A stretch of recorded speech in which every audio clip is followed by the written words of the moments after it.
Welcome to competitive exams. आज जो topic हम डिस्कस कर रहे हैं वो है द पोट्सडैम कॉन्फ्रेंस जुलाई 1945 में जो हुई थी। ये एक्चुअली में जुलाई 17 से स्टार्ट हुई थी और अगस्त 2 तक ये जारी रही थी। 17 जुलाई से लेके 2 अगस्त तक ये जारी रही थी। ये पोट्सडैम में हुई थी। पोट्सडैम एक जर्मनी जो था वो 4 जोन्स में डिवाइड कर दिया गया था एलाइड पावर्स में, और जो उसमें रशियन जोन था उसमें ये पोट्सडैम का इलाका है वहाँ पे आता था। तो ये एक्चुअली रशियन जोन जो था जर्मनी में, वहाँ पे ये कॉन्फ्रेंस हुई थी। और ये कॉन्फ्रेंस क्यों हुई थी? ये कॉन्फ्रेंस हुई थी क्योंकि जो वॉर थी, सेकेंड वर्ल्ड वॉर, वो ख़त्म होने को करीब थी बिल्कुल। बल्कि यूरोप में तकरीबन ख़त्म हो चुकी थी और जो सिर्फ जापान वगैरह में रहती थी अभी। तो ये उस वॉर के ख़त्म होने के बाद जो फ्यूचर स्ट्रेटजी है, एलाइड पावर्स चूँकि जीत चुकी थी, तो उस फ्यूचर स्ट्रेटजी को डिस्कस करने के लिए ये एलाइड पावर्स की कॉन्फ्रेंसेस का एक सिलसिला था। इससे पहले याल्टा कॉन्फ्रेंस हुई थी। याल्टा कॉन्फ्रेंस के बाद ये पोट्सडैम कॉन्फ्रेंस हुई थी जो कि जुलाई 17 से स्टार्ट हुई थी। तो इस कॉन्फ्रेंस में कौन कौन से लोग थे? वही पहले लोग जो याल्टा कॉन्फ्रेंस में थे वही थे। स्टैलिन था इसमें, इसमें ट्रूमैन था और इसमें चर्चिल था। अब यहाँ पे स्टैलिन तो याल्टा कॉन्फ्रेंस में भी था, जोसेफ स्टैलिन रशियन लीडर। लेकिन यहाँ पे जो याल्टा कॉन्फ्रेंस थी उसमें जो अमेरिकन प्रेसिडेंट था वो था रोजवेल्ट। लेकिन यहाँ पे जो रोजवेल्ट था वो अप्रैल में उसकी डेथ हो गई थी। तो इसके लिए उसके रिप्लेसिंग में जो अमेरिकन प्रेसिडेंट था वो चेंज हो गया था, वो था हैरी एस ट्रूमैन। तो यहाँ पे ट्रूमैन आ गया था। और चर्चिल वही जो याल्टा कॉन्फ्रेंस वाले थे तो वो वही थे। तो ये 3 लीडर्स थे। इनिशियली 17 जुलाई को बैठे, लेकिन बाद में ये हुआ था कि उसी टाइम जब ये कॉन्फ्रेंस हो रही थी तो उसी टाइम जो ब्रिटिश था, बरतानिया, उसके अंदर इलेक्शंस भी हो रहे थे। तो वहाँ पे जो लेबर पार्टी थी वो इलेक्शन जीत गई और उनके जो लीडर थे क्लेमेंट एटली, वो नए प्राइम मिनिस्टर बने ब्रिटेन के। और उन्होंने फिर बाद में ये कॉन्फ्रेंस जब तकरीबन एंड होने के करीब थी, यानी जुलाई के तकरीबन एंड पे, फिर क्लेमेंट इटली जो थे उन्होंने रिप्लेस कर दिया था चर्चिल को। तो आप कह सकते हैं ये एक बड़ी खिचड़ी सी बन गई है कि शुरू में जो 3 लीडर बैठे थे उसमें एंड पे जो था एक लीडर और हो गया और वो रिप्लेस हो गया चर्चिल के साथ। तो स्टैलिन, ट्रूमैन और चर्चिल शुरू में बैठे थे और एंड पे स्टैलिन, ट्रूमैन और क्लेमेंट एटली रह गए थे, क्योंकि चर्चिल बाहर चले गए थे, वो प्राइम मिनिस्टरशिप से हट गए थे और क्लेमेंट एटली उन्होंने रिप्लेस कर लिया था। तो ये तो थे ना लीडर्स जो थे, अलाइड लीडर्स। लेकिन आगे ये जो था वो ये था कि इसमें डिस्कस क्या होना था। इसमें वही चीज़ें डिस्कस होनी थी कि वॉर एंड हो रही थी, सेकेंड वर्ल्ड वॉर, और फ्यूचर स्ट्रेटजी जो थी उसको डिस्कस करना था कि इसके बाद क्या करना है एलाइड पावर्स ने। तो याल्टा कॉन्फ्रेंस का एक दूसरा सिलसिला था और इसमें जो मेन एजेंडा थे, मेन जो 4 एजेंडा के क्वेश्चंस थे वो ये थे कि इसमें फ्यूचर जो था जर्मनी का वो डिस्कस करना है कि जर्मनी के साथ आगे क्या करना है। और इसमें जो पोलैंड की बाउंड्री को लेके कुछ क्वेश्चंस थे जो कि याल्टा कॉन्फ्रेंस पे क्लियर नहीं हुए थे, उसके बारे में डिस्कशन होनी थी यहाँ पे। और यहाँ पे जो रेपरेशंस होती हैं, जो जंगी तलाफी थी, उसके बारे में डिस्कशंस होनी थी कि वो कैसे और कहाँ और किससे लेनी है। और इसके बारे में जो जापान था वो अभी तक उसने वो वॉर जारी रखी हुई थी और उन्होंने सरेंडर नहीं किया था। और यहाँ पे ये भी डिस्कस होना था कि आगे जापान के साथ जो नेक्स्ट वॉर स्ट्रेटजी है लाइट पावर्स की वो क्या होनी चाहिए। तो ये 4 मेन एजेंडाज थे जो कि यहाँ पे डिस्कस होने थे। और यहाँ पे अब हम पॉइंट बाय पॉइंट डिस्कस करते हैं कि यहाँ पे हुआ क्या था। ये तो 4 एजेंडाज थे, लेकिन एक्चुअल में वहाँ पे डिस्कस क्या हुआ था। तो सबसे पहले यहाँ पे इम्प्लीकेशंस ऑफ 5 डीज डिस्कस हुआ था। अब ये 5 डीज क्या है? 5 डीज असल में याल्टा कॉन्फ्रेंस में 4 डीज के बारे में जिक्र हुआ था। उस 4 डीज का मतलब ये था कि ये 4 डीज जो हैं वो एम्प्लॉय की जाएंगी जर्मनी और ऑस्ट्रिया में। उसके लिए वो 4 डीज एक्चुअली में थी क्या? वो 4 डीज थी डीमिलिटराइजेशन, यानी कि डीमिलिटराइज किया जाएगा जर्मनी और ऑस्ट्रिया को। और उसके बाद थी डी नाजीफिकेशन, इसमें जो नाजी पार्टी है उसको ज़ीरो कर दिया जाएगा, उसको डिसबैंड कर दिया जाएगा। तीसरा जो डी था वो था डेमोक्रेटाइजेशन, यानी कि इसमें जमहूरियत लेके आएंगे, डेमोक्रेसी लेके आएंगे। चौथा जो डी था वो था डिसेंट्रलाइजेशन, लाइक इसको सेंट्रलाइज नहीं करना, इसको डिवाइड कर देना है।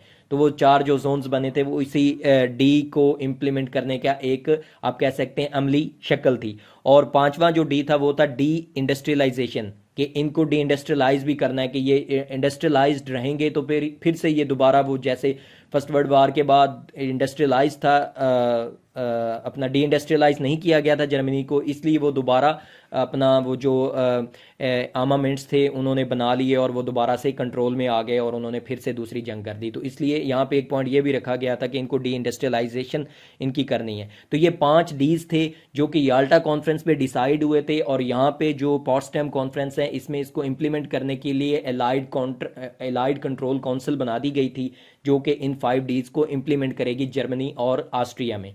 नेक्स्ट जो यहाँ पे पॉइंट डिस्कस हुआ था वो ये था कि रेपरेशंस के बारे में था। रेपरेशंस होती हैं जंगी तलाफ़ी, कि जब आप जंग हार गए हैं तो फिर आप उसके बारे में उसके रिलेटेड रेपरेशंस पे करेंगे। रेपरेशंस का मतलब है कि सिंपल ये है रेपरेशंस कि 2 कंट्रीज़ के दरमियान अगर जंग हुई है तो उसमें से जो हार गई है उसको फिर जंगी तलाफ़ी अदा करनी होगी, कि जो जंग जीती है उसको फिर कुछ ना कुछ देना पड़ेगा कि हम जंग हार गए हैं और ये आपका नुकसान हुआ था इस जंग में, इसलिए ये हमारी तरफ से आपको है। तो रेपरेशन सिंपली ये है। तो जंगी तलाफ़ी के तौर पे यहाँ पे पॉइंट जो डिस्कस हुआ था वो ये था कि जो चारों जोन्स बने थे जर्मनी के, वो अपने अपने जोन से रेपरेशंस लेंगे, कि जो जो उनको उस जोन में से इंडस्ट्रियल जो प्रोडक्ट्स हैं वो मिलती हैं, जो भी उनको अपने अपने जोन से रेपरेशंस मिलती हैं वो लेंगे।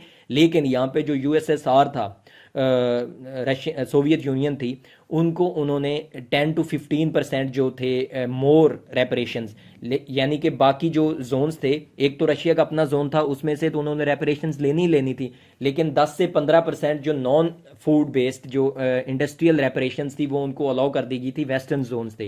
वेस्टर्न जोन्स कौन से थे? एक ब्रिटिश के पास जोन था, एक फ्रेंच के पास जोन था और एक अमेरिकन जोन था। तो ये 3 जो जोन थे उसमें से भी यूएसएसआर को 10 से 15% रेपरेशंस लेना अलाउ थी, लेकिन वो रेपरेशन सिर्फ इंडस्ट्रियल रेपरेशंस होंगी, वो फूड मटेरियल नहीं होगा। लाइक वो वहाँ से कोई खाने वाली चीज़ें जैसे कि गंदम और ये जो फूड मटेरियल्स होंगे वो नहीं लेकर आएंगे, बल्कि ये जो 10 से 15% एक्स्ट्रा रेपरेशंस उन जोन्स में से लेगा रशिया या यूएसएसआर, तो उसके बदले में रशिया उन जोन्स को फूड मटेरियल्स देगा। ये भी डिस्कस हुआ था पॉट्सडैम कॉन्फ्रेंस में। तो ये 2 पॉइंट्स हो गए। तीसरा जो पॉइंट्स डिस्कस हुआ था वो बड़ा इंपॉर्टेंट था, और वो जो कोल्ड वार का एक लंबा सिलसिला था उसमें इस पॉइंट की बड़ी अहमियत है, और वो पॉइंट था जो पोलैंड की बाउंड्री को रिलेटेड था। तो याल्टा कॉन्फ्रेंस में सिर्फ स्टैलिन ने ये डिमांड की थी कि जो रिवर ऑर्डर और नेसे रिवर्स हैं उनके जो ईस्टर्न साइड पे जो एरिया है, जो कि एक्चुअल में जर्मन एरिया था लेकिन पोलैंड के कंट्रोल में आ गया था, और पोलैंड उस टाइम रशियंस कंट्रोल में था या यूएसएसआर कंट्रोल में था, तो वो इलाका जो था वो स्टैलिन ने डिमांड किया था कि वो पोलैंड के कंट्रोल में दिया जाए। तो याल्टा कॉन्फ्रेंस में ना तो चर्चिल ने एग्री किया था और ना ही रोजवेल्ट ने, लेकिन उस एग्री ना करने के बावजूद भी यूएसएसआर ने उस एरिया में से जितने भी जर्मन्स थे, तकरीबन 5 मिलियन जो जर्मन्स थे उनको वहाँ से निकाल दिया, और वो पूरे का पूरा जो इलाका था ऑर्डर और नेसे जो रिवर्स हैं उनकी ईस्टर्न साइड पे वो पूरे का पूरा पोलैंड को दे दिया गया था।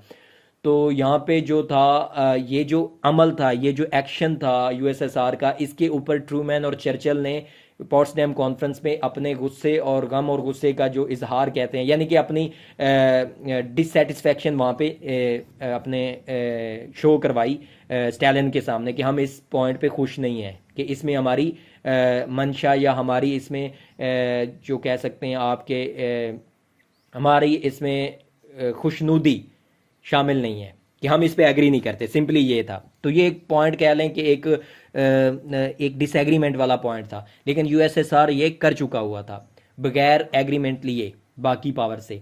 तो ऑर्डर और नेसे जो रिवर्स थे उनकी ईस्टर्न साइड पे सारे का सारा जो एरिया था वो पोलैंड को कंट्रोल में दिया गया था, और पोलैंड में जो थी वो कम्युनिस्ट गवर्नमेंट थी जो कि यूएसएसआर में कंट्रोल में थी। तो इनडायरेक्टली ये जो इलाका था वो असल में यूएसएसआर को मिल गया हुआ था, और 5 लाख जो जर्मन थे उनको वहाँ से निकाल दिया गया था।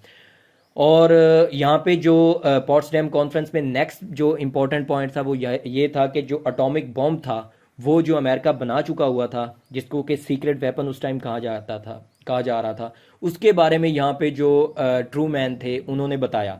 उन्होंने अपने जो बाकी 2 लीडर्स थे उनको बताया। तो यहाँ पे चर्चिल को उन्होंने बताया और स्टैलिन को भी उस एटॉमिक बॉम्ब के बारे में बताया। तो चर्चिल को उन्होंने डिटेल में बताया कि ये एक्चुअली में कितना मोहल्ले का है, ये कितना ख़तरनाक एक एटॉमिक बॉम्ब है, लेकिन स्टैलिन को उन्होंने सिर्फ मतलब डिटेल में नहीं बताया था, उनको सिर्फ ये बताया था कि ये एटॉमिक बम एक खतरनाक हथियार है, लेकिन जिस डिटेल में उन्होंने चर्चिल को बताया था उस डिटेल में स्टैलिन को नहीं बताया था। तो यहाँ पे भी आप देख सकते हैं कि कोल्ड वार की जो है रूट्स और दोनों लीडर्स के दरमियान सस्पिशंस का जो माहौल है वो क्रिएट हो रहा था कि वो चर्चिल को अपनी साइड पे अपने कॉन्फिडेंस में ले रहा था ट्रू मैन, लेकिन स्टैलिन के बारे में वो थोड़ा सा कॉन्फिडेंशियल नहीं था। तो यहाँ से ही कोल्ड वार जो थी उसकी जड़ें मजबूत होना शुरू हो गई थी। और यहाँ पे जो इम्पोर्टेंट पॉइंट है वो ये है कि याल्टा कॉन्फ्रेंस में एग्री किया था रशिया ने कि हम वॉर में जापान के अगेंस्ट हिस्सा लेंगे। अगस्त को रशिया ने, यूएसएसआर ने अपना जापान के खिलाफ अपनी वॉर डिक्लेयर कर दी। और जैसा कि याल्टा कॉन्फ्रेंस पे एग्री हुआ था ये पॉइंट के साखलिन का जो आइलैंड है वो रशिया को मिलेगा इस वॉर के बाद। तो साउथ साखलिन का जो एरिया था वो इन्होंने फौरी अपनी कंट्रोल में ले लिया यूएसएसआर ने, और मैंचूरिया को भी इन्होंने इन्वेड कर दिया था।